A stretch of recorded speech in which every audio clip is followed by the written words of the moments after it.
प्यारे विद्यार्थियों, वैसे आप लोगों की कक्षा 12वीं फिजिक्स की पेपर की तैयारी हो ही गई होगी। एक बार केवल 2 मिनट 3 मिनट का समय लगेगा, आप अपनी तैयारी चेक कर लीजिए कि ये प्रश्न आपसे बनते हैं कि नहीं। क्योंकि यदि इतने प्रश्न आपसे बनते हैं तो फिर कोई चिंता की बात नहीं, आपका पेपर बहुत अच्छा जाएगा। ये सभी सिलेक्टेड क्वेश्चन है, 2, 3 और 4 अंक वाले, तो जल्दी से मिला लीजिएगा। और जो प्रश्न नहीं बनता है उसको थोड़ी सा देख लीजिएगा, है ना। तो चलिए देखते हैं सबसे पहले 2 अंक वाले प्रश्न, और इसको ऐसा बोले हम कि 2 अंक वाले प्रश्न या 3 अंक वाले प्रश्न, क्योंकि जो क्वेश्चन 2 अंक का होता है वो थोड़ी सा और बढ़ा दिया जाए तो 3 अंक का बन जाता है। तो ये आप एक ही कैटेगरी में समझिए। तो जैसे पहला प्रश्न है, विद्युत क्षेत्र की तीव्रता को परिभाषित कीजिए, इसका मात्रक विमीय सूत्र। दूसरा क्वेश्चन है, विद्युत क्षेत्र बल रेखा एक दूसरे को क्यों नहीं काटती हैं। फिर आवेश का क्वांटीकरण सिद्धांत, है ना।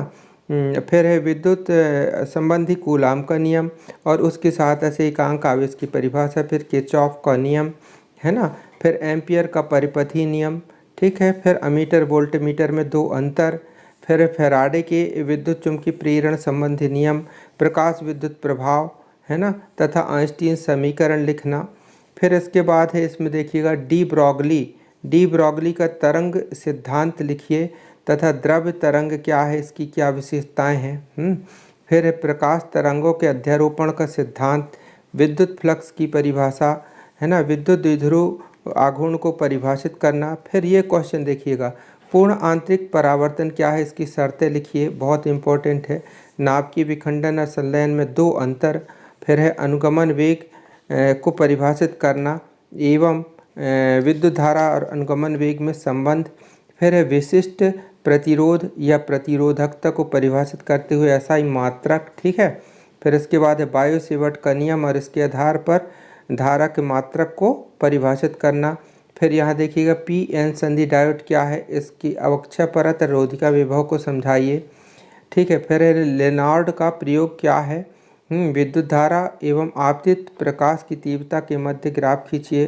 फिर है धारा मापी में चुंबकीय ध्रुव अवतल क्यों बनाए जाते हैं। फिर है चल कुंडल धारा मापी में कुंडली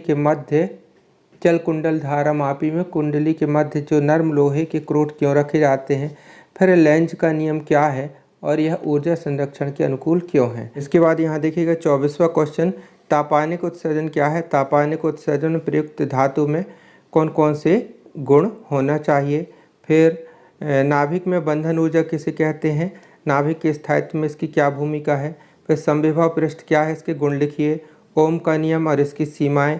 फिर स्वप्रेरण या गुणांक स्वप्रेरकत्व को परिभाषित कीजिए। फिर संयुग्मी फोकस क्या है, लेंस की क्षमता एवं फोकस दूरी में क्या संबंध है, केवल संबंध के बारे में बात की गई है। फिर इसके बाद 30वां क्वेश्चन देखिएगा, प्रत्यावर्ती धारा द्वारा विद्युत अपघटन नहीं होता क्यों।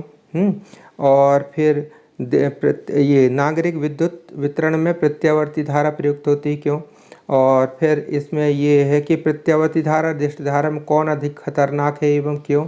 फिर इसी से है कि संधारित्र डीसी धारा को रोक देता है क्यों। 33वां क्वेश्चन कि प्रकाश का व्यतिकरण क्या है, यह ऊर्जा व्यतिकरण की घटना ऊर्जा संरक्षण के अनुकूल है क्यों। और फिर इसके बाद है संपोषी और विनाशी व्यतिकरण में अंतर लिखिए। तो ये थे 2 नंबर और 3 नंबर वाले प्रश्न। अब आगे देखिएगा 3 और 4 अंक वाले प्रश्न। सेल के आंतरिक प्रतिरोध से आप क्या समझते हैं। टर्मिनल वोल्टता और विद्युत धारा के बीच संबंध स्थापित कीजिए, किन कारकों पर निर्भर करता है। कुल मिलाकर के आंतरिक प्रतिरोध हेतु सूत्र है। फिर संयुक्त लेंस की फोकस दूरी 1/f, है ना, ये वाला सूत्र का निगमन करना, 1/f बराबर 1/f1 प्लस 1/f2। फिर लेंस सूत्र का निगमन करना, दर्पण सूत्र का निगमन करना, सिद्ध करो कि फोकस दूरी वक्रता त्रिज्या की आधी होती है। फिर ये 6वां क्वेश्चन देखिएगा, व्हीट स्टोन सेतु का सिद्धांत बहुत ज़्यादा इंपॉर्टेंट है ये, है ना, P/Q बराबर R/S। फिर मीटर सेतु का नामांकित चित्र बनाइए, यह किस सिद्धांत पर आधारित है, कोई 2 सावधानियाँ। फिर है यहाँ पर अनुगमन वेग किसे कहते हैं, विद्युत धारा और अनुगमन वेग में संबंध। फिर पूर्ण आंतरिक परावर्तन क्या है, इस हेतु शर्तें लिखिए। एवं देखिए, एवं क्रांतिक कोण को परिभाषित करते हुए माध्यम के अपवर्तनांक के साथ इसका संबंध स्थापित कीजिए। फिर है अगला है कि किसी विद्युत द्विध्रुव के कारण अक्षीय स्थिति पर विद्युत क्षेत्र की तीव्रता हेतु व्यंजक ज्ञात कीजिए और इसी में निरक्षीय स्थिति वाला भी आप प्रैक्टिस कर लीजिएगा। फिर है इसके बाद है किसी विद्युत द्विध्रुव के कारण अक्षीय स्थिति पर विभव और फिर किसी विद्युत द्विध्रुव के कारण निरक्षीय स्थिति पर विभव शून्य होता है, क्यों? ठीक है। फिर इसके बाद है विद्युत वाहक बल और विभवांतर में अंतर लिखिए। फिर है व्यतिकरण और विवर्तन में अंतर। फिर है विशिष्ट प्रतिरोध अर्थात प्रतिरोधकता एवं प्रतिरोध में अंतर। फिर अमीटर और वोल्टमीटर में अंतर। और फिर है एन और पी प्रकार के अर्धचालक में अंतर। फिर है 3 संधारित्रों को श्रेणी क्रम और समांतर क्रम में जोड़ देते हैं तो तुल्य धारिता हेतु व्यंजक ज्ञात करना। फिर अनुचुंबकीय, प्रतिचुंबकीय और लौह चुंबकीय पदार्थ में अंतर। फिर गोलीय संधारित्र की धारिता हेतु व्यंजक। फिर है किसी दंड चुंबकीय अक्षीय एवं निरक्षीय स्थिति पर चुंबकीय क्षेत्र की तीव्रता। अब देखते हैं 4 अंक वाले क्वेश्चन और किन्हीं राज्यों में यही प्रश्न 5 अंकों में भी पूछे जा सकते हैं।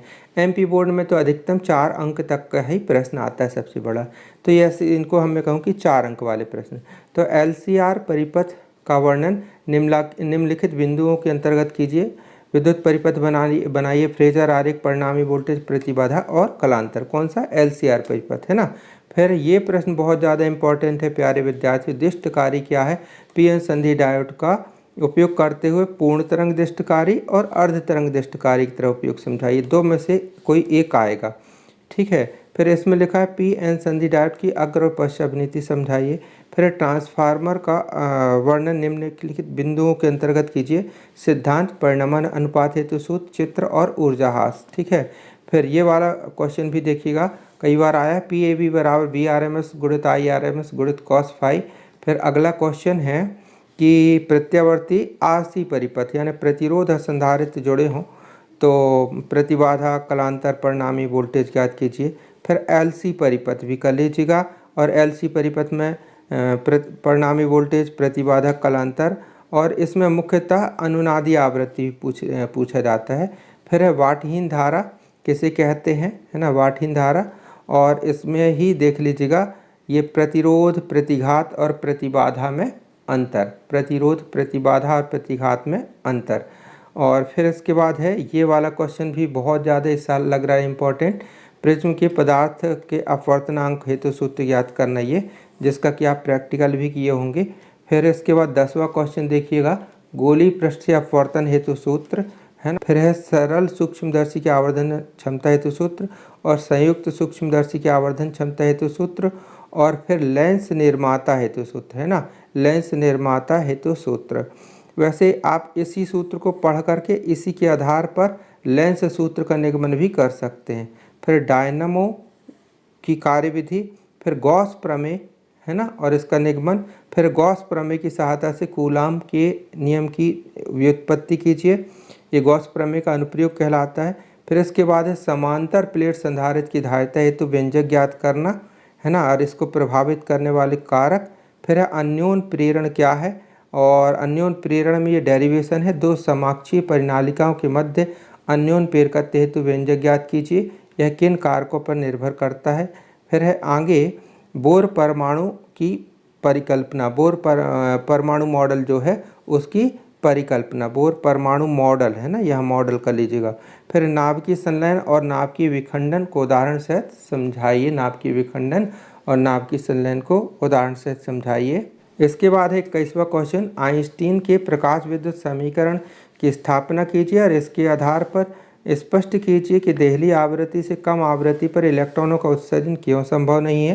फिर इसके बाद है 22वां क्वेश्चन, प्रकाश विद्युत प्रभाव क्या है, इसके नियम लिखिए। फिर रदरफोर्ड का परमाणु मॉडल और इसकी कमियां बताइए, इन्हें किस प्रकार से दूर किया गया है। प्यारे विद्यार्थियों, यदि इतने प्रश्न आपसे बनते हैं ना तो समझ लीजिए कि आपका पेपर बहुत अच्छा जाएगा, क्योंकि जिनसे इतने प्रश्न बनते हैं वो स्वाभाविक है कि खालिस्तान भी आएंगे और ऑब्जेक्टिव भी आएंगे, तो अपने आप बन ही जाएंगे काफ़ी कुछ।